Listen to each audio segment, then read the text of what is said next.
আমার লাউ গাছগুলো কাটে ফেলব ইলিশ মাছ রান্না করার জন্য।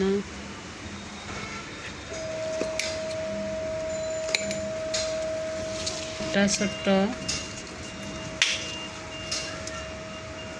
ধনিয়া লাগাইছিলাম বোতলে, এটার মধ্যে হয়েছে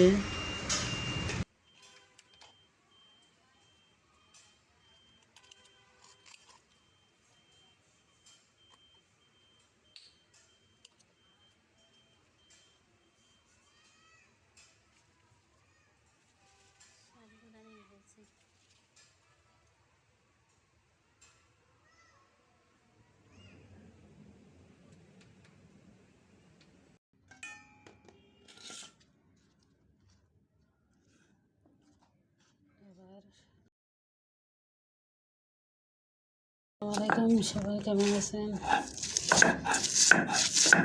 ইলিশ রান্না করার জন্য এখানে গোটা মরিচগুলো দিয়ে ফেলবো। গুঁড়ি মরিচের থেকে এরকম গোটা মরিচ বেশি ইলিশ মাছ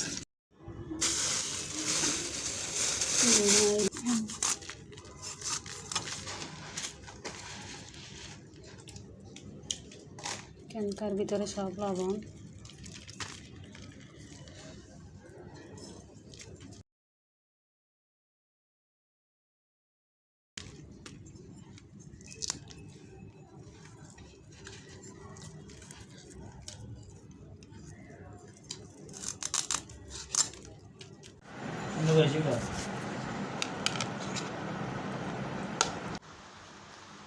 ইলিশ ভালোভাবে ধুয়ে ফেলছি।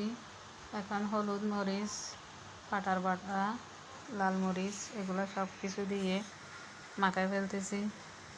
এগুলো লবণ দেওয়া মাছ, লবণ দিতে হবে না। মাখা হয়ে গেছে।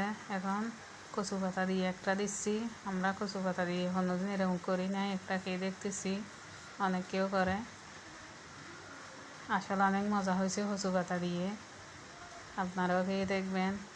আর এগুলা আমার এই ছোট্ট টবের লাউ পাতা অনেক ছোট ছোট ছিল, মাছগুলো বেড়ানো যাচ্ছে না, তারপরেও বেড়াই ফেলছি। অনেক মজা হয়েছে খাইতে।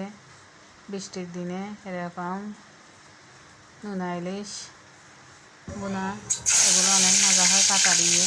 সবাই খেতে পছন্দ করে। আমার কাছে অনেক মজা হয়েছে। আমার রাতিটা আরও বেশি পছন্দ করে। অনেক মজা। কালারটা অনেক সুন্দর হয়েছে, একদম পাটার বাটা মরিচ। এই জন্য আপনারাও এরকম করে খেয়ে দেখবেন। আমার ভিডিওটা ভালো লাগলে শেয়ার করবেন।